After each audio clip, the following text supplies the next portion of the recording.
there was a lot that went wrong this weekend. We're going to get into it. Leading off at the top is Aaron Boone. It just gets worse for him. It is so unbelievable. Like to not get ejected on the Odor call looking strike 3 to end the ninth when they're threatening to win the game after Glaber ties it heroically. To watch, Timms lose his mind, Nevin gets ejected, and to just sit back and watch it. It's like, and don't tell me it's because of the heart condition, because he got ejected on Friday and he went nuts. So it's like, yeah. If he's trying to hold back because of heart, fine, but I don't think it is, because otherwise, why? He went nuts on Friday. So that was Thursday, right, against the Thursday. Sorry, Thursday. But yeah, no, it is. It's so hard to watch this team, and it's even harder to watch it with that guy at the fucking helm, that buffoon. Aaron Boone needs to be fired. I mean, that like, we've been saying this for a while. I don't want to blame this whole episode just on Aaron Boone, because they're a flawed organization. It starts with Brian Cashman, who I have given a lot of credit to through the years. I'm done with Brian Cashman. Brian Cashman also needs to be fired, but he's not going to get fired midseason. Tonight, Sunday night, should be the end of Aaron Boone's tenure as the New York Yankee manager. It was the lowest point I can think of that a Yankee manager has ever had. I mean, you're coming off a sweep now, getting swept at home by your rival Red Sox. Getting swept. Getting swept. What did I say? Whatever. You said swept at home swept. by your rival Red Sox, falling to 31-29. You're barely above 500. If you look back at the last 2 years now, which is 120 games, so I want to hear about a small sample size. They're a little above 500. They're a mediocre team.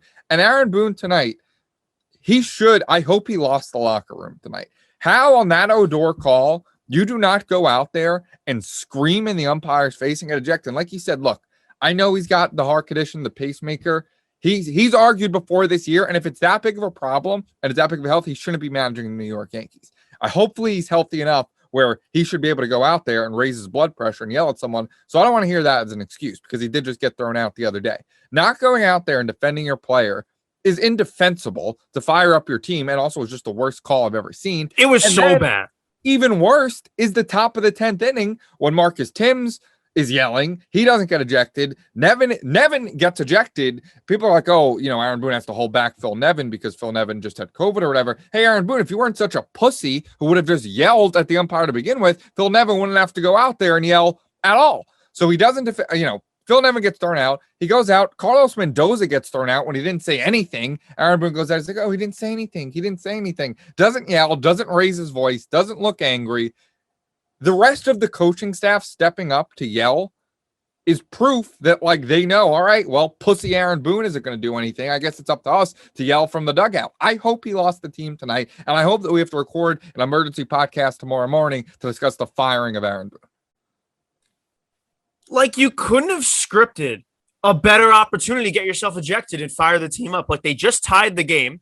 It's Yankees, Red Sox, Sunday Night Baseball. Fans are going nuts. There's 18,000 fans there or whatever. And it's the worst fucking call it robbed them of the game. Now, there was, listen, they don't hit. Who knows? I don't want to say that. Okay, but if they get a hit but if they get a hit, then the game's over. And you would have had bases loaded there for who is Rugna pitch Giddens. So then it would have been Clint, I believe. Yeah, it would have been Clint. So, I mean, come on. Like, and one of your, he's swung well lately. And just like, you just sit there.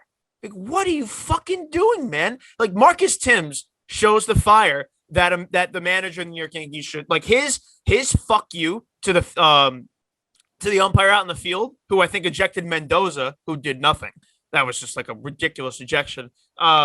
His fuck you was so good, like such a good elite fuck you right back to him. Just showing the fire you need to. Phil Nevin's just coming back from a bacterial infection. The dude lost 22 pounds. He's out there getting ejected, and Aaron Boone just sits there. Why? Why is this guy continue to be the man? I just don't get it. And then on top of that, I mean, the quote this motherfucker had the other night when asked about why the Yankees hitting the oh my god, that tonight was so bad I almost forgot about how bad that quote is.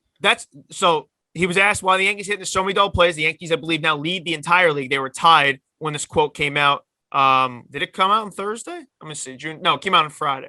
When they lost on Friday. He's asked why they hit so many double plays. Typically, the better teams are going to hit into double plays. You know, you're going to be asking me that same question when we're getting it rolling here. That's the worst quote, and he has a ton of this, but that's the worst one he's ever said. The good teams typically hit in the double plays. No, Aaron Boone. The good teams knock runners in when they're on base. That's what good teams do.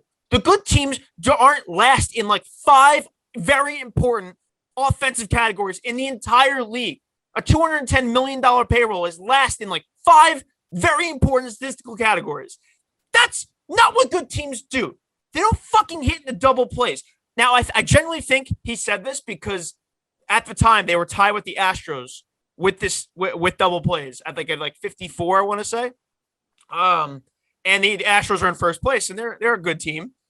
But he failed to just look at all the other teams. I believe the Dodgers, the Red Sox, the White Sox, the Cubs are all very middle of the pack in double plays. They're in like the mid 30s.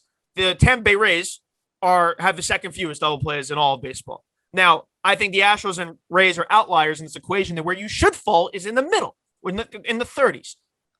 Because you have 54 double plays, and I think he's trying to say because they hit the ball hard and people are on base. And they get runners up. It is arrogant, like Yankee analytical answer of all time. You want to talk about problems with analytics? That's exactly because what he's saying is, oh, well, we get guys on base and we hit the ball hard. We have a high exit velocity and we get the ball on base. So those are good things, right? Because the numbers say that those are good things. That's such a fucking arrogant thing to say, to be like, well, you know, we're actually one of the better teams because we have all these fake numbers. Like, we're good with all these fake numbers. So that's actually good. Even though we're making 2 outs on a single pitch more than any other team in the league, even though we have one of statistically the worst offenses in all of baseball, even though we can't score a run for shit and they're a flawed team from top to bottom, the numbers say we're actually one of the better teams. We actually hit the ball hard. We actually get the ball on base. Guess what? You don't fucking win games by having a higher exit velocity than the other team. You win games by getting hits and scoring runs. And I also want to say, I feel like if we watch every double play, and I'm sure at some point someone's going to make a compilation video of all the double plays we've hit in because there's so many, I bet a lot of them are just rollovers. Just like, like I don't think they're like the sharpest hit balls. I feel like that's very few and far between. These double plays are fucking like weak rollovers that just are, 6-5-4. See ya. Like, holy moly, man. That was at 6. I don't even know what numbers I just said, but that was an unbelievable quote that I just cannot. I refuse to move past. That he thinks hitting into double plays is what Yankee fans want to hear, and I don't even care what his logic was, which we just explained his logic. But his job, and I said this before, he hasn't set the lineups, or, this is what we're led to believe as Yankee fans, which I believe is probably true. Yeah. He hasn't really set the lineups. Maybe he gives a little bit of input and they probably don't care about it. He has no roster construction input whatsoever. Who's up and down, nothing with him. Who's pitching on a certain day, like the Devi Garcia debacle with J Happ in the postseason. That's not his call. Who's going to sit here and there? That's not his call. What he is, and what we said before on this podcast, he is the face of those decisions. And his job is to not make this team appear like an even more of an embarrassment to the fans. He is a PR person, basically. He's the White House press secretary. Right. And he's so unfucking believably bad at being this press secretary, this PR person for the team. And it's the quotes after the game. And what was the quote tonight? He said something. He said some more bullshit tonight. We should start doing like a bingo card of things he's going to say after the game. We're going to turn it around. We got to have better at bats. There's urge. It's the same shit every game. An awful week for us. We got to get right. We got to get better. A lot of good things happened tonight. We've got to find a way to start scratching out some more W's.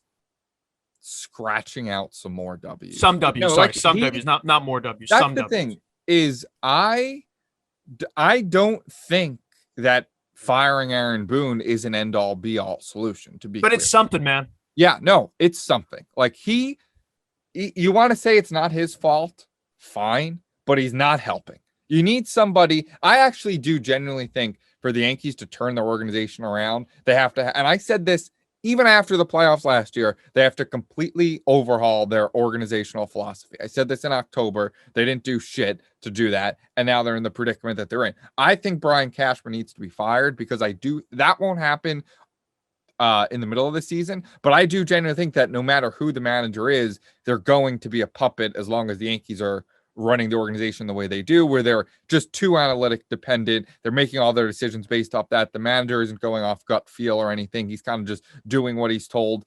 We need a new manager who, as long as that's going to be the case, we need a manager who at least can motivate the team a little, who can give better answers to the press after embarrassing losses, who can go out there and argue and stand up for his players and coaches after one of the worst strike calls I've ever seen. Somebody who could go out there and not say that hitting into double plays are a good thing. So I do think the problem starts at the top. It's an organizational issue.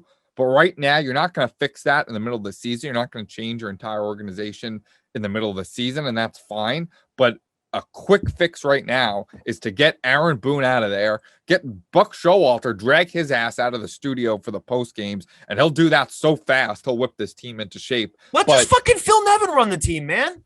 Phil Nevin, but I want an outside voice too, kind of. Okay, but that's an offseason move. I'm talking right now that would be internal. Well, it would likely be Carlos Mendoza. I'll tell you that. Carlos Mendoza. I mean, he does nothing for me. But it gets Boone out of there. It does, but I also want an outside. I don't want any. Right now, everybody on this team has the stench of being a loser. Besides Aaron Judge. Aaron Judge has been great. And Glaber's been very clutch. Credit to him. Yeah, I mean, Garrett Cole has had a couple bad starts. I have a fun thing for you right now. We're gonna do. One of these is what was said. The other is made up. Aaron Boone quotes. Ready? Yep. Okay. We're in control of our season and our destiny, very much so, and we've got to take control of it. That's the first one. Second one. I feel like I'm seeing, especially with a number of the guys, the quality of contact and the at-bat quality picking up, especially this last week where we're seeing some guys gain some traction. Which one was real? Which one was fake? I think the first one was real. It's a trick question. They both were said tonight. Both are real. I was going to say there's no way that second one is real. That is such a slap in the face. That is spitting in Yankees fans' faces to go out there and say that we're gaining traction. Things are getting better. You piece of shit, Aaron Boone. You piece of absolute shit. Can you at least show that you have some sort of anger that the Yankee fan? I have not been back to Yankee Stadium this year. I've not been back since COVID. And I was going to go back soon. I was maybe going to go with my dad for Father's Day. I'm at a point where I don't think I could go to it. I kind of want to boycott this team. What will it take? What has to happen in order for something to change? Is it being a 500 team through your first 60 games? Is it not winning a World Series in 12 years, not winning a pennant in 12 years, losing in the first round last year, just getting swept by your rival Red Sox? Which of those things does it take? Because they've all fucking happened.